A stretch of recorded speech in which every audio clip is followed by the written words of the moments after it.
Башка мөмө жемиштердин баасы болбой калды, бирок быйыл клубника менен малинанын баасы өтө жогору болду.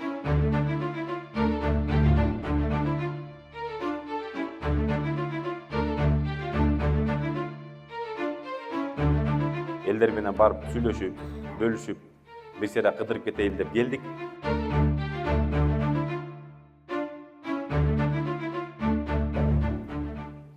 Игорда бул көбүнчө ушул элитный сорттогу малиналарды өстүрөт. Анан ушу менен биргеликте биз жанагы неме барго? Биз быйыл көчөттөн чынында күйдүк. Анан кийин күйгөндөн кийин адам баш иштейт экен, аракет башталат экен да.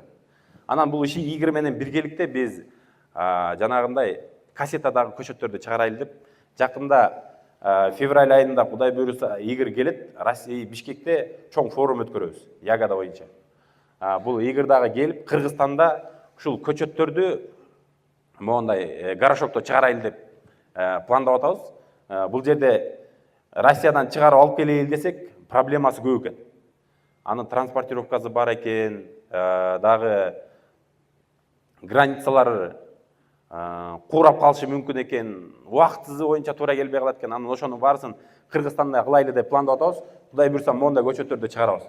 Быйыл май айына даяр болот ушул көчөттөр. Көлгө тиксек жакшы болот деген суроолор көп. Бул туугандар клубниканы эки түргө бөлөбүз. Бир жылда бир эле жолу түшүм бергендер бар, анан бир жылда каар жаагынга чейин түшүм берген клубниканын сорттору. Бул биринчиси КЗ деп коет. Булар бир жылда бир эле жолу түшүм берет. Май айында эле түшүм берет туугандар. Бул сортторго бул Клери, Альба, Джоли, Африка, Азия.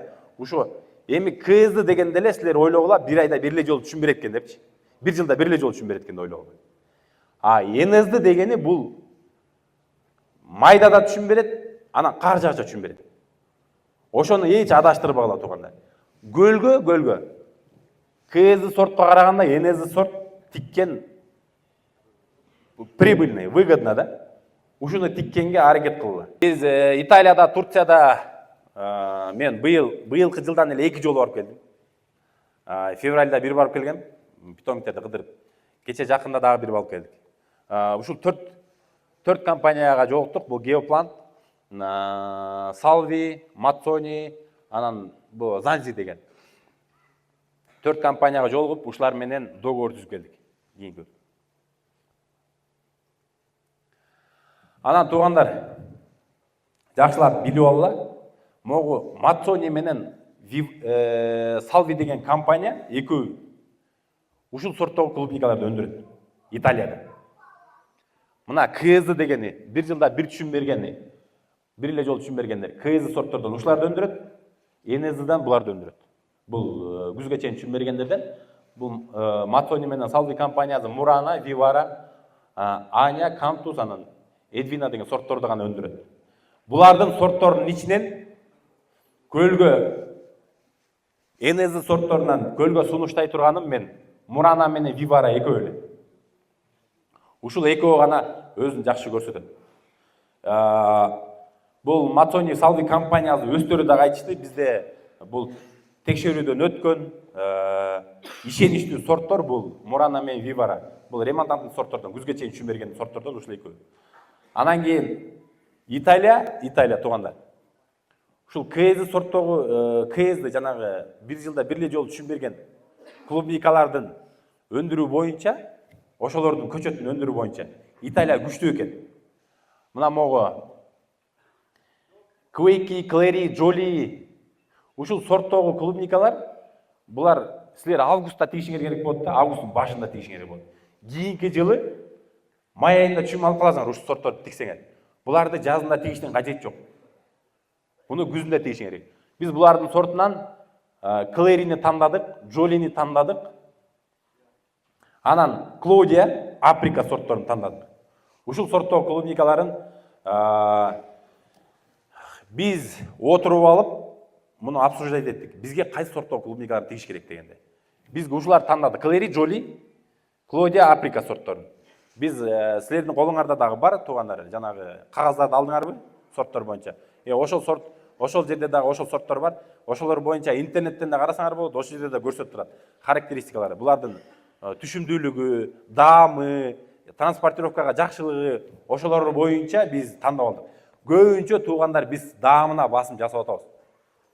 Түшүмдүү болбосо болбой эле койсун. Эртең оголо көп түшүм алып алып сата албай отургандан көрө азыраак болсо дагы жакшы кымбатыраак сатканыбыз туура болот. Туурабы?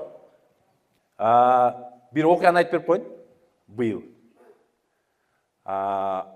биз 380 сомдонбу же 400 сомдонбу клубника алып атканбыз. Анан Урмат чалып калды. Бектемир байке, биякта бир клиенттер чыгып атат. Канчадан? 450дөн алам деп. Анан мен Казакстандан клиентиме чалып, ушундай 450дөн деп атат десем. Болду бек, алабыз деп ошентип. Хорошо, Урмат, 450дөн ала турган болдук десем. Макул деди. Урмат тигиге чалыптыр. Жок, Бектемир байке өзү эле алат экен, бизге кереги жок деген экен. Тиги Казакстанга чалыптыр, Астанага. Астанага чалып, Астанадан бир эже мага чалды кайрачы. Бектемир, сен экен го клубника, ошол клубниканы бизге бербейсиңби? Анан жок, мен клиентим бар, сүйлөшүп койгом, сата албайм десем.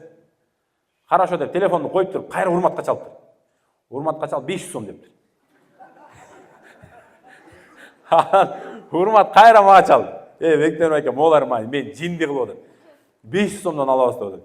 Жок, кайра тиги эжеге чалдым. Эже, клубника керек болуп атабы? Ушунчалык эле. Десе анан, ооба Бектемир керек болуп атат деди. Хорошо, анда 550дөн аласызбы десем, алам деди.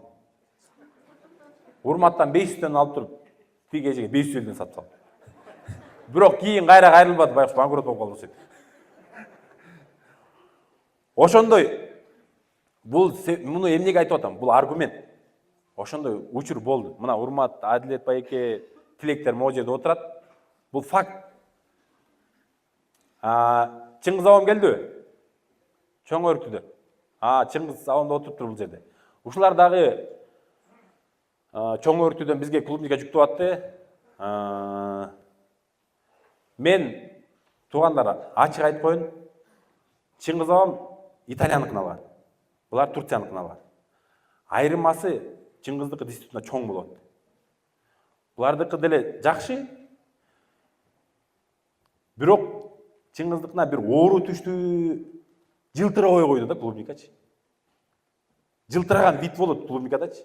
Булардыкы тим эле жылтырайт.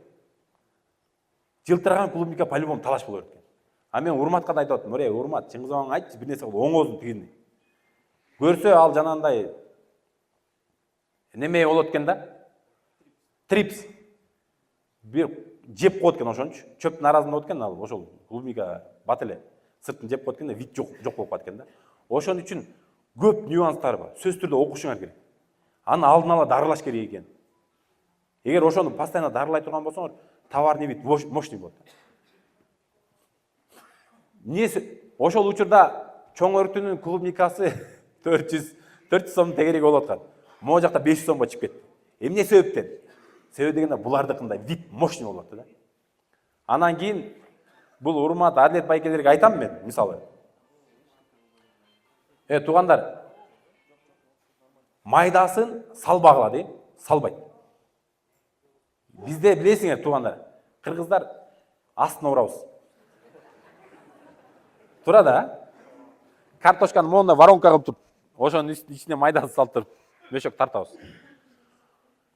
Клубникада деле ошондой, астына майдасын салып турат. Анан бул балдарга айтсам түшүндү сразу эле. Клубникаңар жакшы. Анан кийин аразына майдасын салып товарды буспагыла. Десем, булар сразу майдасын бөлүп өзүнчө. Анан аны варенье, сареньяга, масетине, Караколдун базарына бир нерсе кылып сатышып атты да, бизге стандарт клубникалар чыгарып берип атты да.